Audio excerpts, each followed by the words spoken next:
National media has a lot to say about the Texans. Most of it's good, but one national media type is predicting they aren't even going to make the playoffs. Let's get into it in another edition of The Locker Room. Hey, locker room, yeah, we in the locker room. Texas talk, yeah, you know what we about to do. Localize, every angle's what we really do. We the source, we the pulse of the city too. Landlocked, got the game in the headlock. Localize every time. Been a lot of national media types in attendance for Texans training camp. You've had NFL Network. You've had pretty much every podcast. They've been on every digital platform that you can imagine. And for the most part, people have good things to say about the Texans. Almost too good, almost at like a scary level where it's hard to find too many bad things to say about this team. But one national media type found a way to do it, and he had, in the words of Paul Wall, the internet going nuts. We'll hear from him in a sec, but this episode is brought to you by BetUS. BetUS, use the link in the bio, and you can get 125% back on your first 3 deposits. A lot of good props to play when it comes to the Texans. A lot of good stuff around the NFL. 'Tis the season of betting. Football season is back. Wager responsibly. Shout out to the people at BetUS. So Taylor Lewan and Will Compton, we'll start with them. They were in town, bussing with the boys. Awesome podcast, Barstool. They were in attendance. They were observing camp, and they spoke to Will Anderson. They also spoke to Tank Dell. And when they spoke to Tank Dell, they brought up an interesting point about Tank Dell. Nothing to do with what he actually does on the field, but they brought up Tank Dell's swag, Tank Dell's drip. I think the kids say that. Compton and Lewan are more millennials, so they use swag. Apparently, Tank Dell is getting the praise of college guys and being talked about as the best at something. Here it was with Taylor Lewan and Will Compton. Nico Collins and Tank Dell joined them, not on the bus, really just on a tent in the rain. And interview some cats. Tez Johnson was one of them. Are you familiar with Tez? Yeah. So Tez claims that you are the swaggiest receiver in the NFL. The most swaggiest receiver in the NFL. For sure. That boy drip. I get it to. For sure. Who you think's competing with you? You know what I do? I'm like Dion. Like I lay mine all out before the game. I feel good playing. I lay mine all out. I have to. I get to. I have to picture myself in it. Like put the sleeve by the That's real. knife, everything. Tez was talking about like if there'd be like gold on the green cleats, he wear like a gold mouthpiece. Like it's a detail. Small stuff. Yeah, What's more important to you, the pre-game fit or the game fit? I say the game fit. Yeah. I don't care about the pregame. I come in there with some black Air Force Ones, some gym shorts, and a jacket. I don't care about like dressing up before the game. Yeah. I care about when I'm on the field. I feel like all eyes on me on there. So. Is there another receiver around the league that you peep his game, you peep his fit every week? Nico be swaggy with the 2 sleeves. Diggs be swaggy. Diggs, sure.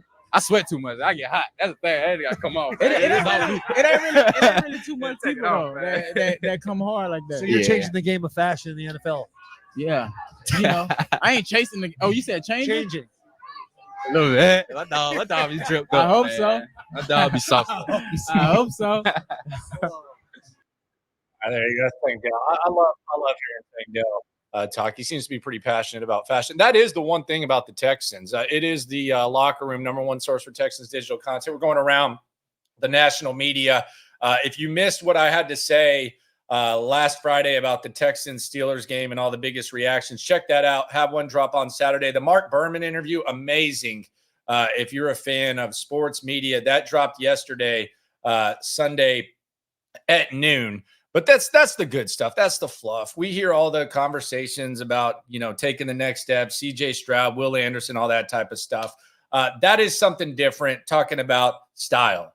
Now we go to a rare prediction, kind of, about the Texans not making the playoffs. And this is from Joe Fortenbaugh of ESPN, who I actually enjoy. And I think he has more substance than a lot of guys that they throw up there. He's going to be on the stage with Quentin Yates. Quentin Yates does not belong talking about football. It's way too forced.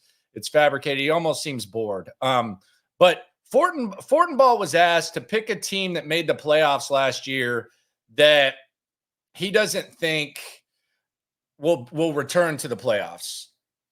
And he brought up the Texans.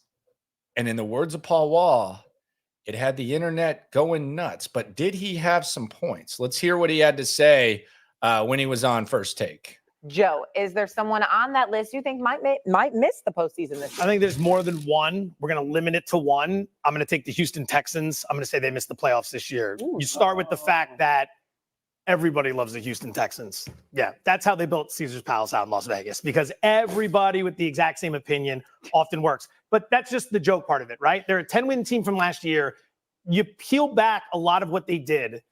There's reason to believe some regression could be coming. Everyone is very fixated on CJ Stroud's fantastic. D'Amico Ryan's fantastic. Sky, 5 years, it's stock you want to own. Next year, I think there's a step back. Number one, 7-3 in one-score games last year. That's an outlier performance. That regresses to the mean. It means you end up losing more games next year. Number two, top 5 in turnover differential. There's no stat that predicts wins and losses more than turnovers. The turnover differential falls back, and they were on the outlier side of the spectrum. If that falls back, you have losses there as well. Another thing no one really talks about when we just gush over this team, which, again, they deserve a lot of it, they had a very easy schedule last year. They have a top 7 schedule in terms of difficulty this year. Targets on their back. People are coming for them. So you go ahead and you take a tougher schedule. You take a couple indicators that probably aren't going to break their way. One-score games comes back to earth. Turnover differential comes back to earth. They did add Steph Diggs. There's a lot to like about them. Again, 3 and 5 years out. I think that's the team that, keep in mind, in that division, Jacksonville's a buy low for me, and I think Indianapolis is going to be right in the hunt too. And if you miss winning through the division, you got to grab a wild card spot. And competing for 1 of 3 wild card spots in the AFC, it's a tall order. Well, let me listen. I know you agree. You guys, so thank you. No, you guys are much bigger football, analysts. Yeah, that's definitely true. That's really all you could have said. You could have just stepped out and saved everybody some time there. So there was some interesting points that he brought up when it comes to the Texans not making the playoffs potentially. And look, it's hard to make the playoffs. Like, the Texans could have easily missed the playoffs last year. And I'm not saying whether that make you feel better or worse about them, but we've talked about it. But I just want to go into what Joe said when he predicted it. And in the spirit of fairness, we always, this isn't like a rah type of thing. We cover this thing with integrity. We've been doing so for a while. The first thing that he mentions is just the common betting mindset, which is actually a really good mindset to have. If everybody's so high on something, then a lot of times you just go the other way. If you know anyone that gambles a lot, that is the mindset for sure. And I kind of look at the odds right now in the AFC South. And contrary to last year, I look at the Texans, I say that's not good value, because you're getting pretty much even money to bet on them to win the division. And that's not a good prop bet. And that's how he's looking at it. Last year, Texans were like 8-10 to 1. That was good value. I actually took the field against Jacksonville last year with John McClain, who was on the show last week. So the first thing is just a betting mindset, which I think is normal. And he's a betting guy. So I get that. Then he threw out some stats. He threw out turnovers. He threw out close games. Look, most NFL games are close. Like, if you're going to go one possession and lay out stats, most of the time that's going to be the case. Lovie Smith tried to hang his hat on that. And we know that wasn't a good football team in 2022. The other thing is, how relevant is that stat if you acknowledge that the offensive line was historically injured? You added Stephon Diggs. You added Joe Mixon. CJ Stroud's a year older. You added Danielle Hunter. You added Kamari Lassiter. And it's not really the same team. Now, he talks about the schedule and the target on the back. I don't put as much into the target on the back, because I think that this team is focused enough and they have a good enough leader in D'Amico Ryans to where that's not going to matter. But I do think the schedule's tougher, and I do think the division got better. I think Jacksonville got better. I think that the Colts got better. Titans, they're still not a factor, but they got better. So I do agree that the schedule is tougher. And I think the most important thing about the schedule, even more so than the actual opponents, and we've talked about this, is you don't have the routine that you had last year. Indianapolis still kind of does. Indianapolis has 10 straight, I think 11 straight noon Sunday kickoffs. The Texans had 16 of those in their first 16 games last year. First time that they didn't have a noon Sunday was that week, final week of the season against the Colts. So you don't have the same routine. So the schedule I can get down with.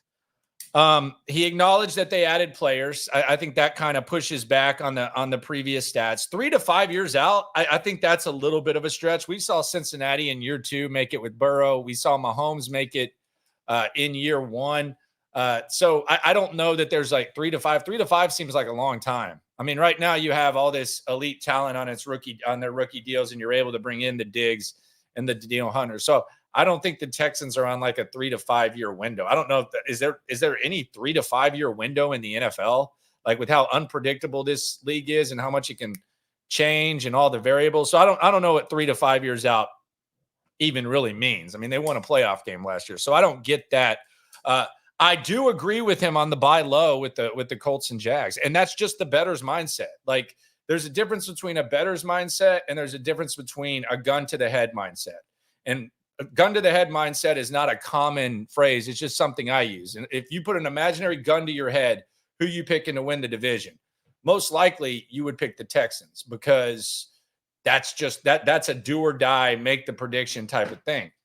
If you're putting $100 on it and you're going to get 100 back with the Texans, and you know that there's so much turnover in the NFL, would you rather put that 100 on Jacksonville at 3-1 or the Colts at 3-1? I think from a bettor's mindset, he brings up a good point. And I actually like Joe's work a lot. I think he does a really, really good job. But that's the case that he laid out. There is some pushback on it. He did bring some good points. He brought some stats. He brought some numbers. So I'll give him that type of respect. And there's a lot of chatter about the Texans. There's going to be a lot of criticism, but the love definitely is outweighing the criticism.